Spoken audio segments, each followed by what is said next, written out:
সময় 1945 সাল আগস্টের 6 তারিখ। আমেরিকা জাপানের হিরোশিমা ও নাগাসাকিতে পারমাণবিক বোমা ফেলে, যেখানে বোমার বিস্ফোরণে সর্বোচ্চ মাত্রার অদৃশ্য রেডিয়েশন তৈরি হয়, যার প্রভাব 30 বছর পরও দেখা যায়। আর এখন এই রেডিয়েশন ছড়াচ্ছে আপনার হাতে থাকা mobile, tab, laptop, wifi router সহ অসংখ্য মোবাইল নেটওয়ার্ক টাওয়ার এবং কিছু ইলেকট্রনিক ডিভাইস থেকে। WHO এই রেডিয়েশনকে কার্সিনোজেন গ্রুপ 2 অর্থাৎ অ্যাকোস্টিক নিউরোমার মতো টিউমার এবং ক্যান্সার সৃষ্টিকারী হিসেবে ঘোষণা করেছে। তাছাড়া পুরুষের শুক্রাণু সংখ্যা কমিয়ে বন্ধ্যাত্ব এবং গর্ভবতী মায়েদের ভ্রূণের সমস্যা সৃষ্টি করতে পারে। আর বাচ্চাদের মস্তিষ্ক ও কোষ পাতলা হওয়ার কারণে তাদেরকে দ্রুত অটিস্টিক বা প্রতিবন্ধীজনিত রোগের দিকে ধাবিত করে। তাহলে আপনার সুরক্ষার সমাধান কি? আপনার এবং আপনার পরিবারের নিরাপদ সুরক্ষার জন্য ব্যবহার করতে পারেন 24K গোল্ড মেটালে তৈরি অ্যান্টি রেডিয়েশন চিপ, যেটা WHO কর্তৃক অনুমোদিত সেনজেন ইউনাইটেড টেস্টিং টেকনোলজি ল্যাবে পরীক্ষিত। এই চিপটি কিভাবে কাজ করে একবার দেখুন।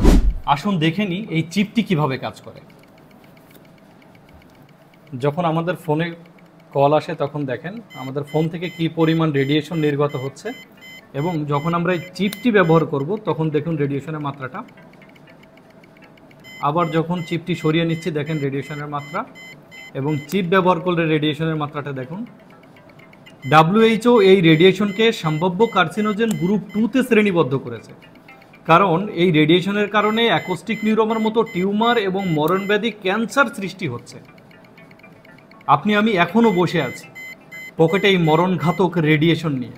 চিপটি ব্যবহার করা খুবই সহজ। সেক্ষেত্রে চিপের পেছনে থাকা স্টিকারটি উঠিয়ে আপনার ফোন, ল্যাপটপ অথবা ওয়াইফাই রাউটারে ঠিক এভাবে সেট করে নেবেন, আর ক্ষতিকর রেডিয়েশন থেকে নিরাপদ সুরক্ষা দিবেন নিজেকে এবং নিজের পরিবার। তাহলে আর দেরি না করে দ্রুত অর্ডার করুন। অর্ডার করা খুবই সোজা। আপনার নাম, ঠিকানা এবং ফোন নাম্বার দিয়ে অর্ডারটি কনফার্ম করুন। মনে রাখবেন, radiation don't ask the permission.